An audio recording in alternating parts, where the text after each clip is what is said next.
Member for Spence. Thank you, Deputy Speaker. This MPI talks about risk, and I'd call it risky business, actually. It's just like the scene from the movie, because today the member for Fairfax has slid into the chamber in his socks, his air guitar firmly in hand, to live out his greatest nuclear fantasy, to let go of reality and let his feelings, not facts, take control. And he's definitely playing that old-time rock and roll, Speaker, trying to sell a policy drag kicking and screaming from decades ago, which will take decades more to actually work because it hasn't been thought through. And just to clarify, Speaker, I'm not saying the member for Fairfax is anything like Tom Cruise.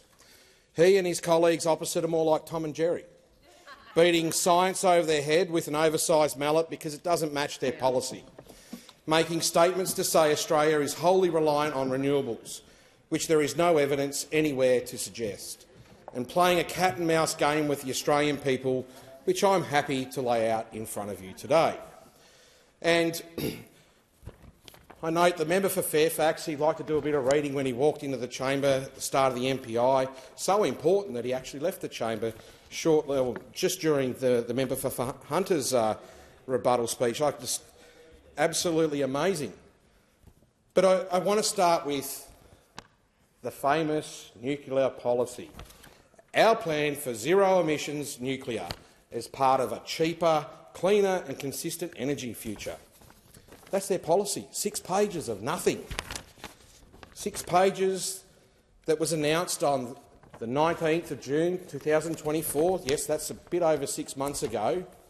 And like the people that I met in Anango last week when we were doing our committee in Queensland, they're feeling a little bit miffed that they didn't get the opportunity to get a bit more detail, given that it's been 6 months since the announcement of this policy.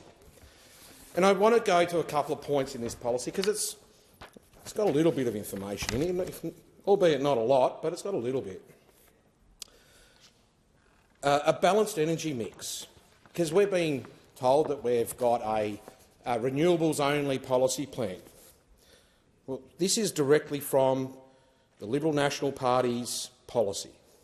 This means our energy mix today of renewables, gas and coal will shift to a future energy mix of renewables, gas and nuclear. Really interesting. Where will they be built? Well, they've identified 7 locations. 7 locations. These are the only locations in scope, and the coalition has ruled out all other locations. That's part of their policy. Can you believe that? Haven't done any geoscience at all whatsoever, haven't been out there and done the site surveys, but all other locations are ruled out. Now that ponders the question, what happens if one of these sites gets ruled out because it's not stable after a geological site survey? Well, then we go from 7 locations maybe down to 6 or 5.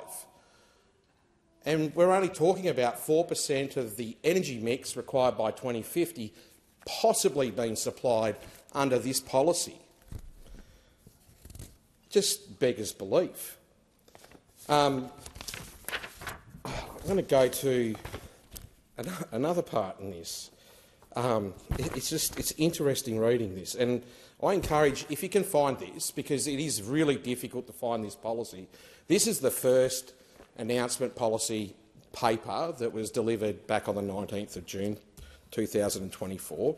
It took my staff quite some time to be able to dig up the original policy because it had gone missing on their website, which I'm not sure why you would hide something that you're so proud about. But anyway, timelines. The timeline for establishing a civil nuclear program in Australia, including building 2 establishment projects, is 10 to 12 years from the government making a decision until zero-emissions nuclear electricity first enters the grid. Now, why is that important? Well, first of all, the experts that we've heard from have clearly told us, best-case scenario, 10 to 15 years for the construction phase.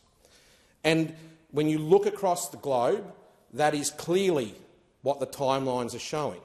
That 10 to 15 years, closer to 15, is actually the more reliable